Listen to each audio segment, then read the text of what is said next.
O marketing, ele sofre uma transformação no século XXI. Você sabe, o que é revolucionário virou trend topics em comportamento. O percurso que a gente vai fazer aqui vai passar justamente por todos os motivos pelos quais a gente chegou nesse diagnóstico que o Pondé deu agora, né? De um marketing, então, que ele considerava inteligente e reflexivo acerca do comportamento humano na sua natureza humana, por mais complexo que seja esse conceito, né? Deixa pra lá, põe um asterisco Desejo, e fala, vamos colocar não lá em quero desejo. discutir. E no que ele se transformou hoje. E aí tem uma característica importante no marketing de comportamento que eu acho lindo, que é o seguinte, o marketing de comportamento, ele normalmente vende comportamentos nessa grande bolha, que são comportamentos progressistas. Só para a gente ter uma ideia, a vida como a gente entende hoje, acordar, ter comércio, trânsito e tal... Agenda. Ela não tem 150 anos. É claro que você tem variáveis do tipo, eu sou o protagonista da minha vida. Mas isso já é um marketing brega. Sinalizar a virtude, que é um contrassenso inteiro, que a virtude não sinaliza para si mesma, né? Ela é silenciosa. Mas assim, sinalização da virtude é uma coisa que, aliás, Jesus Cristo já criticava, né? Veja só. Por favor, eu tô fazendo ironia aqui, tá? Porque às vezes depois vai no corte que a Dafna faz, as pessoas acham que eu tô falando sério. Então, aí gera... Mas o que você tá falando não é sério. Não, é sério. Tanto é que eu lembro como hoje... Lá vai, ó. Lá vai. Se você consegue ser protagonista da sua vida 20% dela... Tá no lucro já. Já tá no lucro, meu amigo. É um milagre, certo? Porque na maior parte do tempo você não é protagonista de nada. Olá, Jobbers! Sejam muito bem-vindos ao nosso 7º episódio do Dirty Job. E hoje a gente vai falar de um tema que é do Pondé por excelência, que ele ama, que é o marketing, né, Pondé? E o marketing hoje em dia, marketing, publicidade em geral, me parece uma coisa muito triste para mim, porque durante algum tempo eu participei de reuniões em agências de publicidade em que se discutia planejamento estratégico, ou seja, a parte de análise de comportamento, né? Você conseguir, de certa forma, entrar na cabeça do consumidor, alguma coisa assim. E durante muito tempo eu cheguei a colocar isso num livro, Guia Politicamente Incorreto da Filosofia, e eu percebia que era o ambiente onde eu via discussão mais inteligente. Era nas reuniões de planejamento estratégico, muito mais inteligente do que entre colegas cabeça da filosofia, ou seja o que for. Por quê? Porque ali existia um objetivo muito concreto, que era entender o que aquelas pessoas, consumidores, de fato pensavam, sentiam e como eram. E de lá para cá, as últimas vezes que eu fui, hoje eu não vou mais, eu fui percebendo que os publicitários e profissionais de marketing começaram a acreditar na coisa idiota de que você salva o mundo vendendo banco, vendendo caos. Ou seja, eles começaram a acreditar na bullshit que eles produzem. E aí ficaram burros, como todo mundo que acredita na própria bullshit ideológica. Antes eles estavam mais atentos ao desejo humano, né? Exatamente. E agora é mais a fantasia humana. Eles ficaram igual ao povo das ciências humanas. Eles são, né? Só que aplicados. O percurso que a gente vai fazer aqui vai passar justamente por todos os motivos pelos quais a gente chegou nesse diagnóstico que o Pondé deu agora, né? De um marketing, então, que ele considerava inteligente e reflexivo acerca do comportamento humano na sua natureza humana, por mais complexo que seja esse conceito, né? Deixa pra lá, põe um asterisco desejo, e fala, vamos colocar lá em quero desejo. Discutir. E no que ele se transformou hoje. Então, para começar, eu queria primeiro usar uma definição que você traz sempre. A gente pode dizer que o marketing é uma ciência da comunicação social aplicada e ela faz parte da grande área das ciências humanas? É isso mesmo. Quer dizer, na realidade, isso é uma definição técnica da CAPES. Da CAPES, né? Que comunicação social, que é uma área meio de desaparecimento como guarda-chuva, né? Comunicação social é um tipo de ciências sociais aplicadas.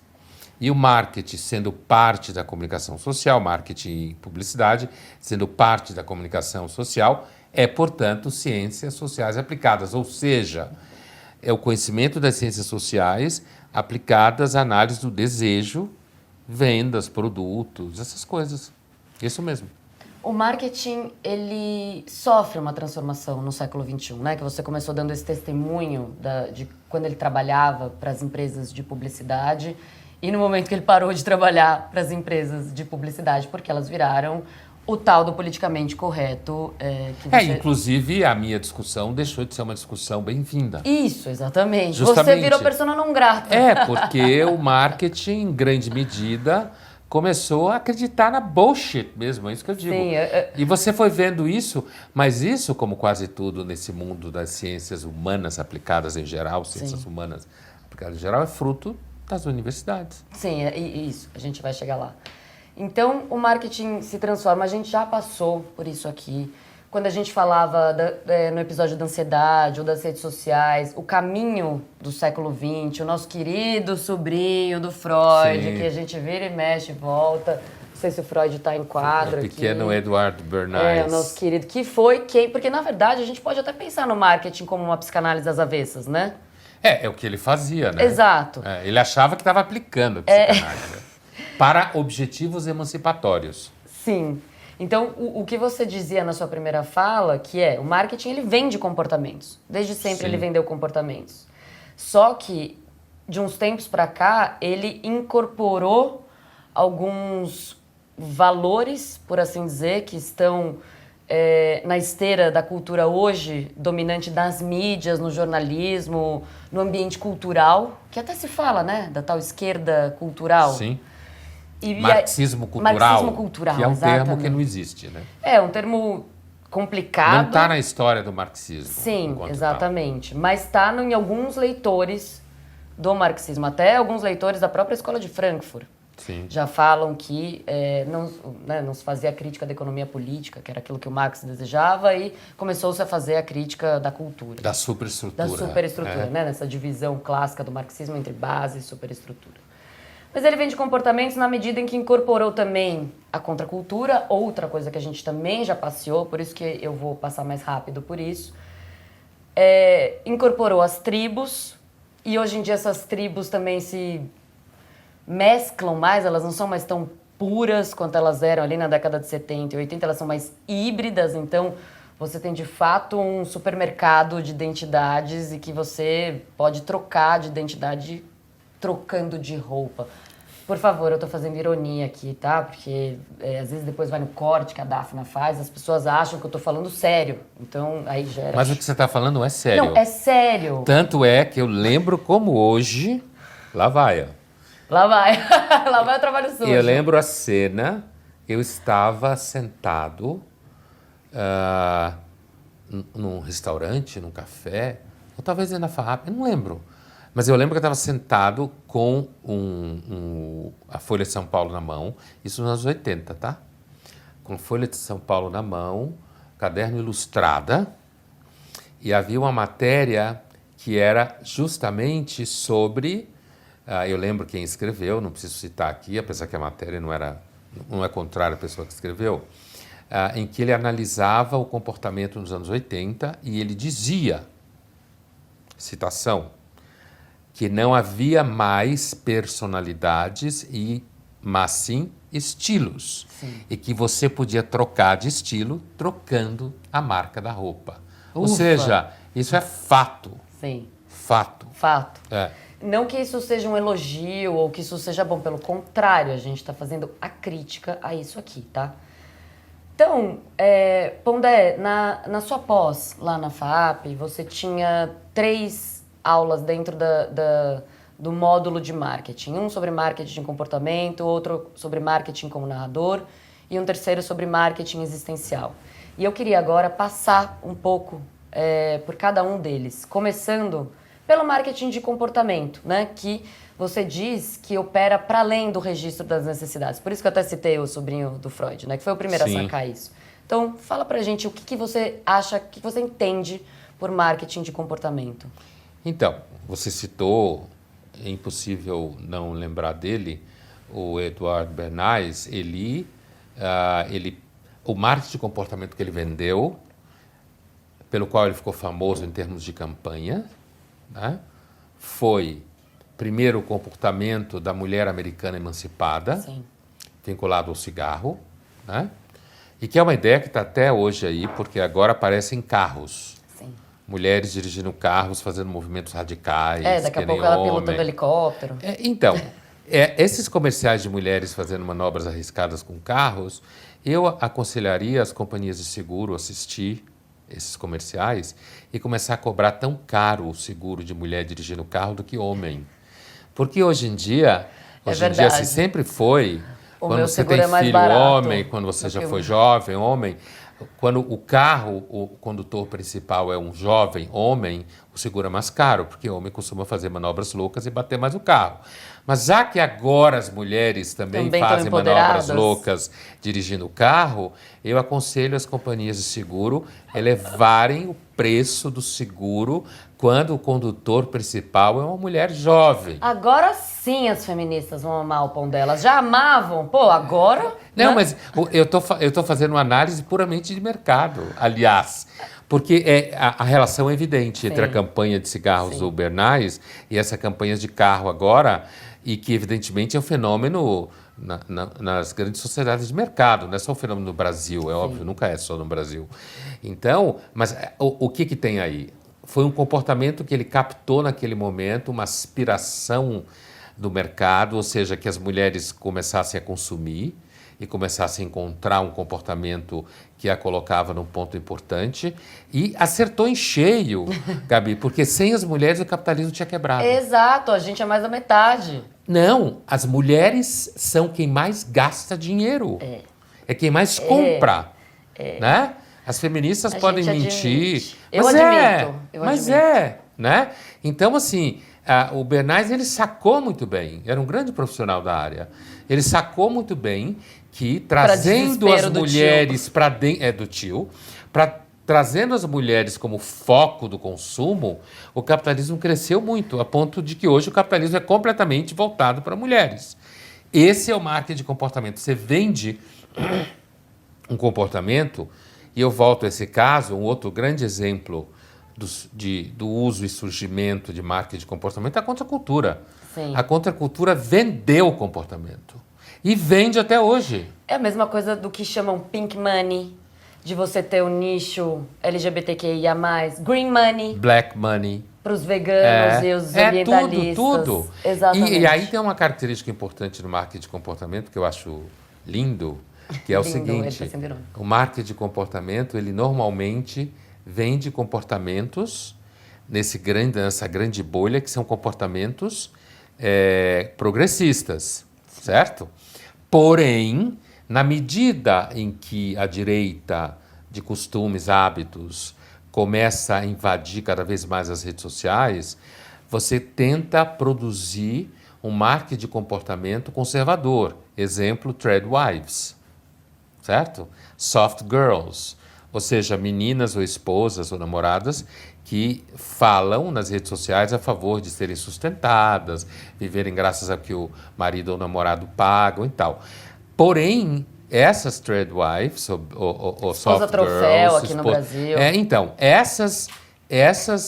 esse tipo de comportamento vendido, ele encontra uma dificuldade para ser vendido, porque normalmente quem trabalha com marketing é já um viés claramente progressista, que foi o que acabou com o marketing. Que é o né? que a gente falava do tal do marxismo cultural, né? Que é uma denúncia legítima, porque sim, quando você pega os meios de comunicação de massa, as editorias, as editoras, as mídias, elas são majoritariamente de esquerda, progressistas. Claro, sim. E até foi um plot twist muito interessante de se ver na posse do Trump. Todos aqueles que eram do Vale do Silício alinhados à esquerda, lá, né, os Big Tech Five. Já foram aliados. Que já à foram esquerda. aliados, falando, opa, a maré mudou aqui, tá indo pro outro lado, deixa eu me adequar, senão vou me ferrar. Do jeito que o Trump vai, daqui a pouco eles já estão do outro Do outro lado de novo. novo. Enfim. Mas aí então, assim, e aí essa característica, por exemplo, da contracultura de lá para cá, o que o marketing de comportamento claramente continua vendendo até hoje é a ideia da transgressão como comportamento de valor. Sim. A ideia do manter-se jovem como comportamento de valor, certo? Então, isso é o marketing de comportamento. O marketing como narrador, que você falou, é... Pera, sem spoiler. Calma, já vou chegar lá. Não, mas então, o que é marketing como Não, mas narrador? eu só queria dar uma ênfase que você mesmo dá na questão do marketing de comportamento. Desculpa, só pra gente ir step by step, é que eu tô na minha parte. Ah, bom. No que você enfatiza que o marketing de comportamento dá ênfase na construção de desejos. Queria que você falasse um pouco sobre essa construção de desejos e como que a contracultura tem a ver com essa hipersegmentação que acaba dando nessa construção de desejos do marketing do comportamento. Porque como o marketing de comportamento, ele basicamente surgiu já na sua origem, digamos assim, com tons progressistas, apesar que a expressão não era claramente utilizada na época. Era revolucionário na época, né? Na época era. Mas você sabe, o que é revolucionário virou trend topics em comportamento. A contracultura vira cultura oficial. Né? Em comportamento, principalmente, né? Então, assim, ele constrói desejos especificamente associados à imagem que você tem de si mesmo, o lugar que você ocupa na sociedade. E o Marx, provavelmente, se Kardec tiver razão e ele estiver assistindo, ele deve dar uns berros, porque a ideia de que, então, o revolucionário é aquele que carrega consigo a mão da história, certo? Que era uma ideia muito forte na União Soviética, essa ideia de que havia ali um processo que, além de você, ou você se associava a ele, ou você morria, ou você desaparecia, inclusive como nação, como país. O que aconteceu é que o marketing capturou completamente essa ideia e hoje o que circula pelo mundo da inteligência, por isso que é tão importante entender, é que se você não está associado às forças progressistas, você a priori não vale nada. Sim. Isso é muito forte hoje. Sim. Né? Isso vai da escola do maternal, certo? Daqui a pouco está nas casas de repouso dos idosos também. Isso está nos espaços e determinando o que pode ser dito e o que não pode ser dito o tempo inteiro. O desejo sendo construído pelo marketing de comportamento é o desejo de que eu seja um protagonista da história. E do bem. Né? Associado exatamente protagonista do bem. É claro que você tem variáveis do tipo eu sou o protagonista da minha vida. Mas isso já é o marketing brega. Sim, o marketing de comportamento, para terminar, e a gente vai para o marketing de narrador, marketing como narrador, não fica bravo comigo. Ele fica bravo, que ele acha que eu quero estender a pauta e fazer ele falar demais. Fica bravo. O marketing de comportamento, ele atua um pouco como RP, né? Porque ele é um statement. Sim, tudo é statement. Tudo é statement, o que você né? come. Aí você limpa a sua imagem. O que você bebe. O meio de transporte que você usa. Então, se você usa metrô e ônibus, então você é uma pessoa que está associada ao coletivo. Sim. Né? Se você anda de bike, você está associado aos ecolôs, ou seja, aqueles que são preocupados com ecologia. Né? Ecolôs. Se você anda de carro individual, aí está mal. Está mal na fita. Está super mal na fita. Você é bolsonarista, provavelmente. Então, o tipo de comida que você vai, o tipo de restaurante que você frequenta. Se você frequenta churrascaria, então você é reacionário. Comida asiática já é mais, né?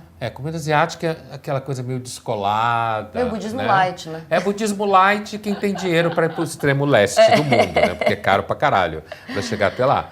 Agora, se você vai em restaurante vegano, vegetariano, né? Você é uma pessoa... Ou então se você vai em restaurante de refugiado sírio. Eu não sabia da existência desses. Aí significa que você, quando estava na moda refugiado sírio, agora passou um pouco. Apoia a causa. Na época da Guerra Civil na Síria, apoia a causa, tem consciência geopolítica social. Então, quer dizer, o marketing de comportamento como uma função quase de relações públicas, ele serve para a autoimagem do sujeito, para a imagem que ele quer propagar, que é a imagem do politicamente correto, certo? Sim. Transformado numa coisa glamurosa, né? Então, e sinalização da virtude, que é uma coisa que você fala muito, eu gosto muito desse seu conceito, queria que você falasse. E chegou hoje, né, essa ideia. Sinalizar a virtude, que é um contrassenso inteiro, que a virtude não sinaliza para si mesma, né? Ela é silenciosa, Mas assim, sinalização da virtude é uma coisa que, aliás, Jesus Cristo já criticava, né? Veja só. Ele já criticava, porque é uma coisa bem da tradição hebraica antiga, que é, nas palavras de Jesus Cristo, momento bíblico, que a sua mão esquerda não saiba o que a sua mão direita faz, ou o contrário. Direita não sabe o que a esquerda faz. A ordem dos fatores não altera o produto aqui. E não faça como os fariseus que ficam rezando nas esquinas, para que todo mundo veja como são virtuosos e respeitam a lei, né? Então, sinalizar a virtude é mais ou menos você falar o círculo é quadrado. Mas hoje, tá aí. Por quê? Porque você vende a imagem, sua imagem, e vende a ideia de que você tem um comportamento e que esse comportamento está sintonizado com as forças do bem na sociedade. E isso daí, portanto, vende a tua imagem, que é legal. Isso é muito claro, por exemplo, em celebridades, né? A não ser que seja uma celebridade que queira nichar no mundo conservador, de costumes, aí essa celebridade também vai vender virtudes no mundo conservador de costumes. Sim. Mas nas celebridades que estão outdoors, assim, que querem circular por canais de TV, novela, atriz, ator, quer emplacar livro que ganha prêmio, qualquer que seja o prêmio, quer ser entrevistado por jornalista importante. Se você for desse universo, aí você tem que placar virtudes de esquerda, sinalizar virtudes de esquerda. Mas seja lá que virtude for, a ideia é de que você não sinaliza a virtude, ela tem que ser percebida pelos outros. Nas ações. Nas ações práticas, não no que porque você virtude fala. é só ciência da prática. Que a gente ética. já falou em alguns episódios aqui, né? Que essa discrepância entre o que o sujeito fala e o que o sujeito faz é uma das coisas, principalmente dentro desse universo do politicamente correto, é uma das coisas mais angustiantes para mim no contemporâneo, porque realmente é de um nível de hipocrisia que você fala... É o cara que defende o feminismo, mas tá lá a mulher trazendo a mesa, tirando a mesa, recebendo, lavando a roupa. Você fala, não, amigo. Eu acho que, por definição, deve-se desconfiar de homens que defendem o feminismo, certo? Esquerdomachos. Seja de que lado você estiver do rio, tanto faz. Da margem esquerda, margem direita, você deve desconfiar de cara que defende feminismo. A não ser que ele seja o canalha honesto. Porque ele esteja querendo pegar uma menina bonita feminista, então ele vem com papinho. Então, mas o esquerdomacho, ele não é honesto, porque ele finge que ele acredita. Claro. É muito boa essa expressão, né? Eu amo o esquerdomacho. É. A expressão, pelo amor de Deus. Esquerdomacho, é muito Porque o cara fica sinalizando a virtude de não, sou super feminista, sou super preocupado com, as dores das mulheres, mas no final é só, como diz o Pondé, para pegar mais mulheres. Um hippie, um contracultural da época... originários dos anos 60 e 70. O raiz, não o Nutella. Ele era um canalha honesto. Porque quando ele falava para as meninas, libere seu corpo, seja livre, ele queria pegar mesmo. Né? Isso era claro. Bom, então agora sim, a gente vai para essa segunda função do marketing no século XXI, que o Pondé chama de marketing como narrador. Então a gente falou sobre o marketing de comportamento, que é essa venda de estilos de vida, do politicamente correto e sinalização da virtude. E agora a gente vai adensar um pouco a discussão, né, Pondé? Porque essa ideia de um marketing como narrador é um pouco mais profunda do ponto de vista filosófico. Então, ela está vinculada a uma pressuposição anterior, que é a ideia de que o narrador estaria morto, né? E é claro que sempre vem à memória a Walter Benjamin, a morte do narrador do romance. Esse é o Walter Benjamin. Ele está ali, foto famosa dele, que captura bem a personalidade dele, né? Angustiado. Então, essa ideia de que o narrador do romance está morto, mas que na realidade não é o narrador do romance, porque é uma das características da crítica estética marxista, é você fazer a crítica a partir de objetos concretos. Sim. Né? Então, ao invés de você fazer a imanente, crítica... né? Como se fala. Isso aí. Ao invés de você criticar daqui de cima, você fala de objetos, históricos. Ou seja, do espírito, objetivamente produzido na história. Né? Então, você está falando de um fenômeno X, ou seja, o narrador de um romance, mas na realidade você está falando do ocaso de uma função social que vai desaparecendo a partir das rupturas modernas, o surgimento do sistema capitalista, da Revolução Industrial e todo esse rolo no qual a gente vive hoje. E a verdade é que quando você percebe esse tipo de coisa, você acaba olhando o mundo nesse sentido, sem dúvida nenhuma, os frankfurtianos tinham razão, além de outros vários sentidos, é que Freud e Marx, com suas produções distintas, os dois produzem dois métodos hermenêuticos muito poderosos Sim. de análise da Sim. história, da sociedade, Sim. do comportamento, né? E são dois métodos hermenêuticos de fato muito poderosos, Sim. para além, seja da prática política dos marxistas, seja da própria terapia analítica. Ou do diagnóstico em si. Isso é um método muito... O mesmo do que o Marx foi utópico, o Freud não foi. Exatamente. Né? Essa é uma diferença grande entre os Nem dois. o Adorno. Também não era. O Benjamin, mas em alguns momentos. É por isso que muita gente de esquerda não gosta do Adorno. Sim. Né? De repente alguém chamaria o Adorno de filósofo de shopping. Olha lá. Eu estudo Adorno no doutorado, tem tudo a ver comigo, tá vendo? As coisas não muito aristocrático. Né? E ele fala da cultura, não fala da crítica da economia política, então não vale. Então não quer explodir shopping, né? Então, assim... tipo o Clube da Luta. Então, assim, portanto, a ideia, então, de que você percebe, a partir da análise de objetos concretos, históricos, na arte, por exemplo, e você daí aponta o fato de que o narrador está morrendo, quem está morrendo, né? A modernidade implica num processo necessário de desconstrução e desvalorização de tudo que vem antes. E mais uma coisa, quando você desvaloriza tudo que vem antes, você desvaloriza a própria noção de experiência histórica. Sim, não vale nada. Memória não vale nada, certo? É claro que a sociedade de mercado tenta recompor isso, fazendo você fazer experiências supostamente antigas, como ser igual aos legendários, a lenda, certo? Ou experiências do tipo frequentar feiras de antiguidade, que teve muito na moda nos anos 80. Mercado de pulga, essas coisas. Mas a verdade é que a memória na modernidade está morta. Sim. Né? Por definição, ela está morta. Então, o que acontece? Se você não tem memória, você não tem pessoas com experiência de vida que servem para narrar, dar sentido, apontar processos para as gerações mais jovens, você não tem narrador. As pessoas mais velhas hoje não valem nada. Sim. Estão na lata do lixo da história. Estão na lata de lixo da história. E quem disser o contrário é mentiroso. Certo? É mentiroso. Você ama sua avó, eu não estou dizendo que você não ama sua avó. Mas você não vai pedir o conselho para sua avó sobre o que você vai fazer com a sua carreira neste momento. Nada. Não e vai. Aí vem frente à AI. E aí vem o trágico da história, que é o fator concreto da história, é que, de fato, a experiência moderna de inovação, como fala no mundo corporativo, de rupturas, de constituição de novas tecnologias, de fato colocou as pessoas mais velhas na lata de lixo. Sim. De fato. Sim. É isso que você tem que entender. Isso não significa que você acha bonito, que você apoia, porque hoje tem essa idiotice, que todo mundo quer saber o que você apoia. Qual a sua posição? Qual a sua posição. Isso é bem idiota, né?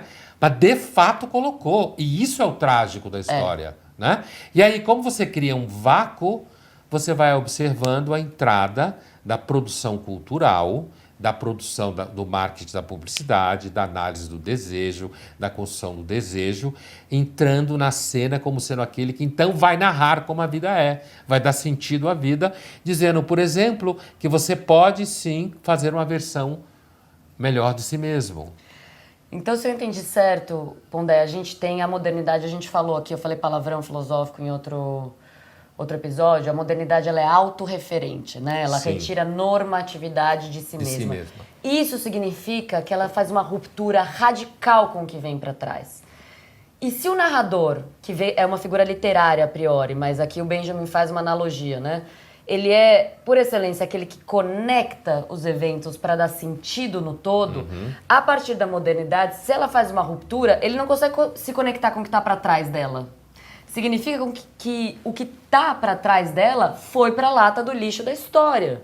né? Isso aí. Então, a morte do narrador significa a morte de um tempo que tinha uma continuidade, um contínuo histórico, não é teleologia, né? Porque a teleologia implica numa causa também, que vai dar num lugar. É uma finalidade. Uma finalidade, mas de alguma maneira de dar notícias daquilo que você sempre fala do conglomerado herdado, certo? Então, a modernidade, ela coloca essa ruptura, ela manda o conglomerado herdado, não é nem de gerações, né? Da espécie como um todo, pro saco, manda, né? Embora, e fala, agora nós vamos inventar tudo novo, de novo, todo dia. É uma outra noção de temporalidade. Isso está muito em jogo na ideia de morte do narrador, né? Tá, porque você perde justamente aquilo que os franceses chamam de duração. La durée. Né? É isso aí. Você perde a duração do tempo. E aí, quando você fala desse autorreferencial, é sempre bom lembrar que, assim, uma referência muito boa para filósofo, né? Quando eu digo filósofo, porque é um livro de filosofia. É isso aí, difícil. O livro do Habermas, Discurso Filosófico da Modernidade, publicado pela Martins Fontes, capinha vermelha, no Brasil, tal. Que ele vai enviar esse processo ao Kant e ao Hegel. Né? Por quê? Porque os dois acreditam e propõem e definem a ideia de que a razão funda a si mesma. Né? Seja no modelo kantiano, que não é histórico, seja no modelo histórico do Hegel. Né? Mas, de qualquer jeito, você expulsa a experiência do passado. A experiência do passado, ela só serve na medida em que você o superou. É uma negação. Ela só serve como modelo negativo daquilo que você não fazer. que não deve fazer. Isso está concretamente no comportamento das gerações mais jovens. Exato. Então, já era, meu amigo. Já era. Não tem como se comunicar com isso que foi perdido, certo? A não ser que tenha uma catástrofe geral e o mundo comece com uma outra espécie que não sapiens sapiens, né? Voltando a essa questão da temporalidade, né? Então, se a modernidade introduz um novo tipo de temporalidade, que a gente tem na metáfora do Chaplin, eterna, ali dos tempos modernos, é essa temporalidade da Revolução Industrial, da Revolução Urbanística, do nascimento das cidades, ou seja, do nascimento da vida como a gente entende ela hoje. Só pra gente ter uma ideia, a vida como a gente entende hoje, acordar, ter comércio, trânsito e tal... Agenda. Ela não tem 150 anos. Ela começa na Paris do século XIX, 1852, com a reforma urbanística do Barão de Haussmann. Ali você tem a primeira experiência urbana. Pra trás, a gente tá assim no grande mundo medieval do Game of Thrones. Sabe assim, Game of Thrones? Grande série. Grande série que dá esse imaginário pra gente do que era o mundo. Ou seja, há 170, anos atrás, surge a primeira célula no mundo ocidental de comportamento mais ou menos parecido com o que a gente vive hoje, de uma cidade cosmopolita, com mercadoria, com vitrine, com loja, com bar, com cafés parisienses e tal. Ou seja, de novo, é dust in the wind. Assim, em tempos macro históricos da espécie, é nada. 170 anos é 2 vezes a vida da minha avó, que viveu 94, até menos, entende? Né? Só para vocês entenderem o quão breve isso é em termos, quando a gente olha do ponto de vista histórico macro, né, Pondé? Tem uma série tcheca chamada, acho que Crimes em Praga, acho que é a Amazon Prime, mas passa na TV a cabo aí. Até onde eu sei só tem uma temporada e é muito boa. Eu lembro porque é muito boa. Se passa nos anos 20, logo depois da Primeira Guerra, final do Império Austro-Húngaro. Final do Império Austro-Húngaro, porque acabou durante a Primeira Guerra. E aí tem uma cena em que o personagem principal, que é o inspetor de polícia, sai assim, sei lá, do Ministério do Interior, falando uma linguagem meio clichê, e o chefe dele fala, temos uma novidade. E aí sai de dentro de uma espécie de garagem um carro. Aqueles carros dos anos 20, aqueles bigode, velho e tal. E aí ele fala assim, agora temos 3 carros. E você pode usar quando você precisar usar para trabalho. Então não precisa só de carruagem, cavalo. E aí a câmera abre assim E aí aparecem alguns carros andando pela rua, né? E aí você que está vendo e vive hoje pensa, meu, olha no que deu, cara, olha o orgulho daquele policial. Agora nós temos 3, né? E é muito melhor porque você chega mais rápido. Aquela cena é o tipo de cena que descreve plenamente o fetiche e o mito moderno. De um lado surge a tecnologia do automóvel, velocidade, depois a alegria com isso, o orgulho de participar disso, Sim. que é tipicamente moderno, está aí até hoje, e cada pessoa que acha que a ciência descobriu uma coisa nova, achando que a ciência descobre coisa nova todo dia, eu não entendi porra nenhuma de ciência. Muita gente trabalha para não descobrir nada novo, a não ser que tenha uma grande crise, mas isso é uma outra história. A não ser que venha uma pandemia, não vou buscar uma outra vacina. história, isso é outra história. Mas assim, e aí depois você olhando isso no processo, todos os problemas que foram criados no mundo a partir do momento em que você introduziu uma maior velocidade nas relações de produção. E aí você chega hoje no burnout. Que é o que o Wolfgang Streeck fala, que a gente trouxe ele para nossa pós sobre a Foi. velocidade das transformações e o impacto disso, né? E aí, esse narrador, então, que morre, é essa pessoa... Então, se o narrador, do ponto de vista literário, mas usando metaforicamente, é aquela pessoa que vai juntar os eventos para dar um sentido total, para que a gente se reconheça com aquela narrativa. Se ele morre com a modernidade, porque tem essa ruptura temporal, então... Se o que está para trás não serve, o narrador não vai mais poder contar o que aconteceu para trás. Ele só vai poder contar o que acontece daqui para frente. Essa é a ideia da morte do narrador, porque ele não pode mais encadear os eventos, porque os eventos que estão para trás não prestam, nada. não valem nada. Vale lembrar que a gente não está falando que seu avô morreu, tá? Nem a sua avó, tá bom? O narrador é um conceito. Literário não estamos aplicado... falando mal da sua avó. É um conceito literário aplicado a uma análise histórico-social, né? Então, quem vai entrar? Essa é a grande pergunta, né, Pondé? Que o Pondé responde de uma maneira brilhante. Quem vai entrar no lugar do narrador? Quem vai ser o doador de sentido? Inclusive porque a gente tem a morte de Deus, né? Opa! Nietzschiana, ou seja, a gente tinha ainda, e aqui a gente está falando da história ocidental, europeia, assumidamente e orgulhosamente. A gente tem a morte de Deus, seja o Deus israelita, seja os cristãos, né? Os cristãos? Trindade. Exatamente. Isso aí. A gente está falando de um mundo que tinha um sentido pré-estabelecido, dado a priori. Então, eu, Gabi, nascia, tinha um sentido que, de acordo com a minha família e com a tradição da minha família, eu ia me inserir. Por exemplo, eu sou católica, sou batizada e tal. Isso veio de uma herança familiar, porque meus avós eram católicos, meus pais católicos, eu católica. Então, vem na esteira dessa lógica, né, Pondé? Mas o que acontece na modernidade é o processo de secularização, que é isso que significa a morte de Deus. Significa que o assunto religioso passa a ser privado, de ordem privada, não mais do Estado. E aí o Estado se torna secular e laico. A ideia da morte de Deus é a ideia de que a religião não é mais a única doadora de sentido para a sua existência, ou para a existência do homem, de uma maneira geral, no sentido de humanidade.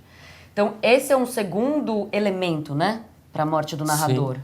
Então, a religião sempre foi uma grande narradora, né?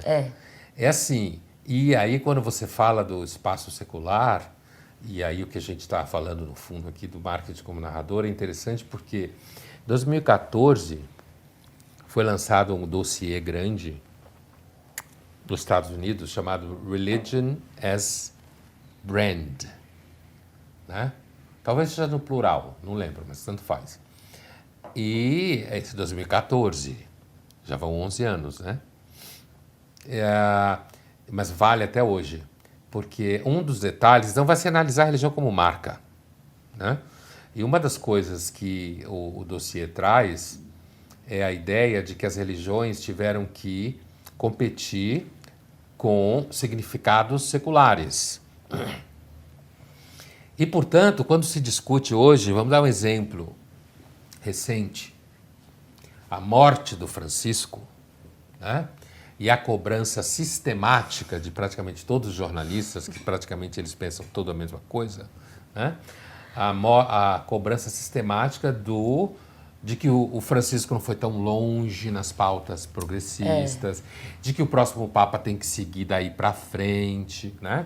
O que provavelmente não acontecerá. A gente não sabe, mas assim, depende do Espírito Santo, né? Então, assim, depende de para onde vai a discussão lá dentro, que ninguém tem Mas acesso. se houver uma coisa meio tipo a lógica da democracia, talvez agora venha o Alguém contrário. mais conservador, Isso. né?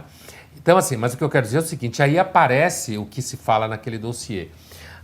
As religiões começam a ser cobradas para estarem passo a passo com a sociedade secular moderna. Sim. Jesus só interessa para mim se tiver espaço para o debate de gênero ou qualquer debate identitário. Ou se Jesus só me interessa se ele condenar todos os gays.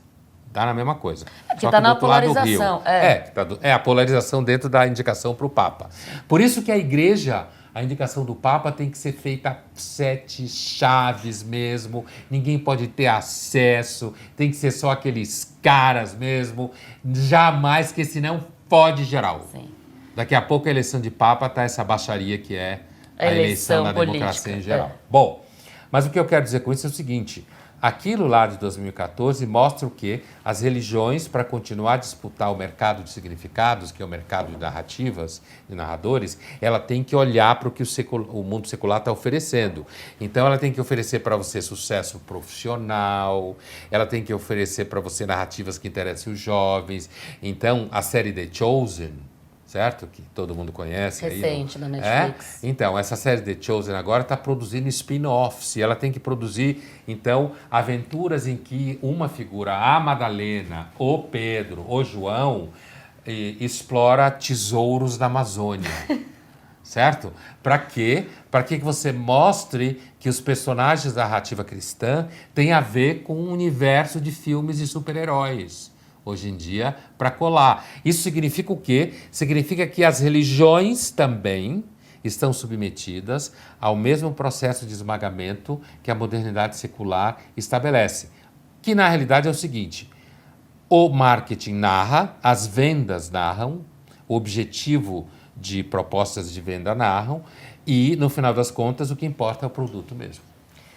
Então, para encadear as duas ideias, o marketing de comportamento constrói os desejos, o marketing como narrador dá notícias de um momento histórico que é a modernidade, em que a temporalidade é diferente, porque justamente ela renega o passado e ao renegar o passado também renega, não renega, mas seculariza o mundo. A morte de Deus não significa a morte da religião, né, Pondé? Isso tem que ficar muito claro. Porque não morreu, né? Porque não morreu, exatamente. A morte de Deus significa a morte da religião como único sentido, como sentido maior da existência. Ela passa a ser um assunto privado e não um assunto de Estado, um assunto coletivo, Sim. Um assunto que está colado no elemento político que guia as nossas vidas, né? Então, esse segundo conceito do marketing como narrador é a entrada do marketing nesse lugar de narrador da vida, porque morreu o narrador que fazia o encadeamento dos eventos, porque a temporalidade se rompe com o início da modernidade, e morreu o narrador porque as religiões que antes estavam coladas juntas ao poder político perdem o poder político e passam a ser assunto privado. Então também é uma segunda morte do narrador na medida em que o Pondé falou aqui, né? A religião é um grande doador de sentido. Então, como que o marketing vai entrar no lugar disso? Como que ele vai operar como narrador? Ele já opera, né? Ele opera na propaganda básica, ele opera em todo o universo das mídias sociais vendendo tipos.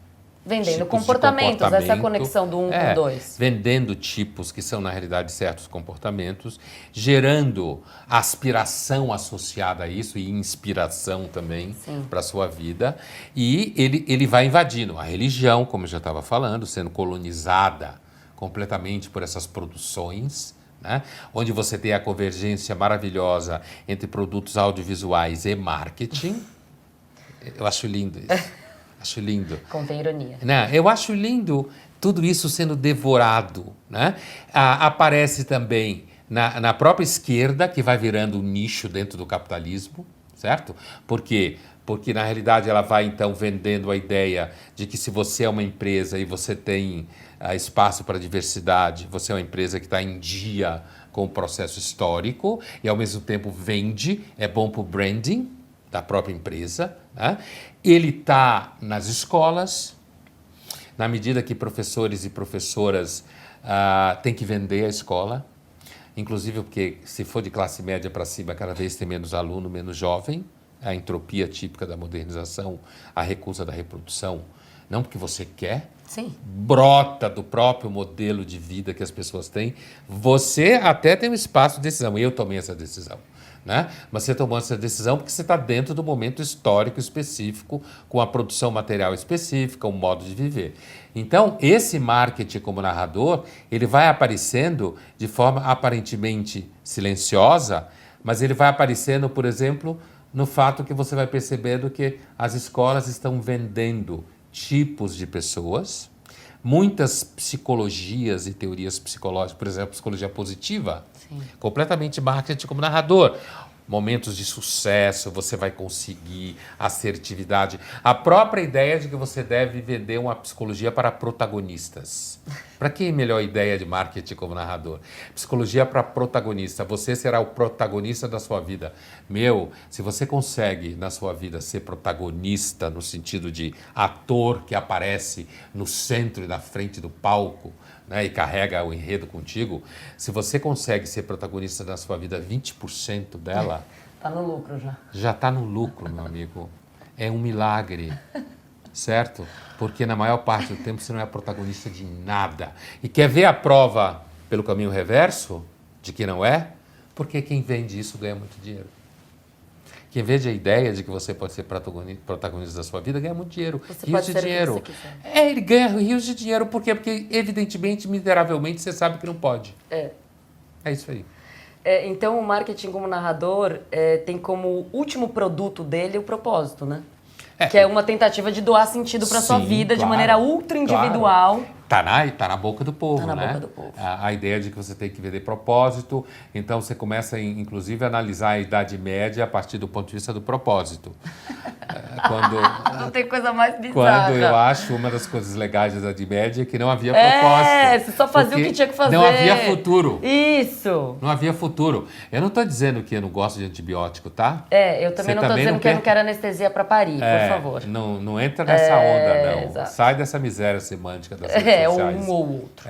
Então, sem dúvida nenhuma, o propósito e a própria noção de significado que é fundamental para a existência, né?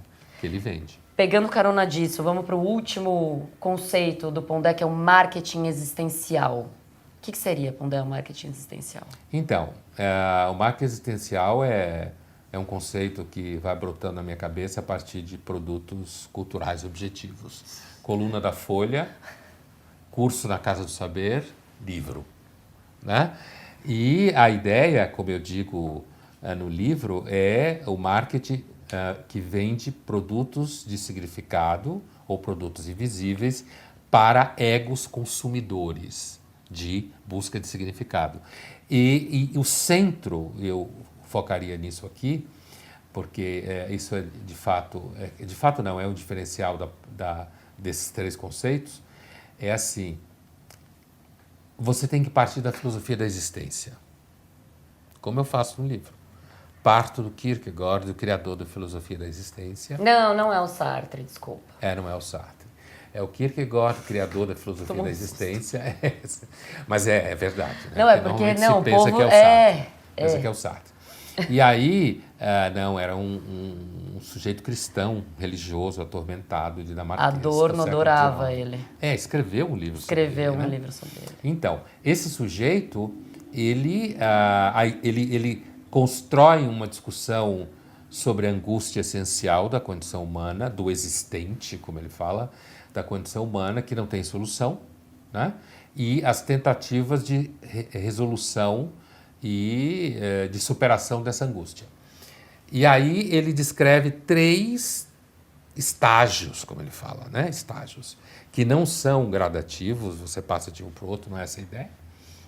E esses 3 estágios vão organizar do ponto de vista que eu acompanho o raciocínio, crio o raciocínio, vão organizar esses bens, né? E ele fala que uma tentativa de escapar da angústia é através do que ele chama de estágio estético. Então, o estágio estético é você buscar tamponar a angústia a partir de experiências sensoriais. Não é experiências artísticas, hein? Filosofia, quando a gente fala estética, está antes da arte, tá? São sensações, sentidos. Então, que você sente. Então, então você busca sensações que tamponem a angústia. Ele dá o grande exemplo do Dom Juan, né? O Dom Juanismo, o cara que ficava seduzindo mulheres, e a partir desse movimento ele buscava então resolver o seu desejo insaciável até o momento em que, porque ele seduzia, pegava, perdia o valor. Sim. Buscava outro, até o momento de que já não funciona mais porque o mecanismo. Leva ao tédio, né? A realização leva ao do tédio. desejo leva ao tédio. Exatamente Esse é isso. Pior aporia ele mergulha humana. no tédio e aí ele vai bater no que o Kierkegaard fala de desespero. Quer dizer, você desespera de qualquer esperança de superar a angústia e aí as sensações perdem o valor, porque você mergulha no tédio. Ele vai falar isso da ética, que é o estágio ético também, que ele está discutindo com Kant, e dizer que não adianta achar que você vai ser uma pessoa boazinha e que isso vai dar certo. Não dá certo. Primeiro, você vai cair na hipocrisia e depois alguém que é virtuoso não paga. A vida não paga para quem é virtuoso. Você pode, inclusive, se ferrar. Que é o mais comum. Se você tentar escapar de certos esquemas, você pode se ferrar, ganhar menos dinheiro, né, por conta disso. Então, você desespera da ética no estágio ético, porque ele não consegue resolver a angústia. E, por último, o estágio religioso, que ele fala, que é a suposição de que você vai desesperar da angústia. Eu não vou falar do religioso 2, porque a discussão é muito longa, mas você desespera da ideia de que uma doutrina religiosa e uma vida em religião vai tamponar a angústia, porque fracassa, porque você vai ver um monte de coisa que não está certo, que há mentiras, que as instituições religiosas não funcionam como supostamente funcionam e tal. E aí, o que acontece? Eu levanto a hipótese que o marketing existencial ele trabalha basicamente em cima dessas três vertentes. Ele vende significados de sensação, como viagens, né, para encontrar a si mesmo. Ele vende significados éticos. Lotus, né? A série. Então, ele vende significados da ordem ética, marketing de comportamento. Sinalização da virtude, eu sou do bem. É isso aí. E ele vende significados doutrinários religiosos, sejam religiosos do universo político, que ele não pensa exatamente, porque não é do universo dele, mas que hoje é religião como política, a obsessão política, seja pela ideia de que existe um candidato que é mito no Brasil, ou seja, a ideia de que você vai encontrar um partido que seja santo na forma dele fazer política. Ou religioso mesmo, no sentido clássico, né? Que você vai encontrar, se você se tornar uma pessoa bem cristã, sua vida vai ter muito sentido. Se você viver dentro da igreja, seguir o pastor, ou seguir o rabino, perguntar tudo para o rabino, ou para o padre, seja lá o que for. Se você virar um budista, você vai ser puro, porque o monoteísmo ocidental não presta, mas o budismo é santo. E vai, porque o problema é o Ocidente. O problema é o Ocidente. Então, o marketing existencial, ele vai, no universo em que eu transito, não estou dizendo que esgota tudo, mas ele é claramente, ele está vendendo significado para um existente desesperado, angustiado, e ele descobre que esse consumidor é um desesperado. Nesse sentido, o marketing existencial, ele é consequência e sintoma da morte do narrador. Totalmente. Porque é um marketing que... E não é à toa que é a filosofia da existência moderna. Exato. Né? Ele é um ator, um agente dentro do universo em que, de repente, o existente não tem narrativa. Não tem a narrativa para a vida dele. Por quê? Porque ele foi jogado no mundo. Sim. Como a filosofia da existência fala, né? Você é como um náufrago que é jogado no mundo que não há sentido nenhum. Te vira. E que não é feito para você. Vou para a ponderação final. Então, se o marketing, Pondé, como a gente discutiu aqui, abarcou uma série de funções estruturais entre sujeito e objeto, quer dizer, entre o indivíduo e o mundo, né?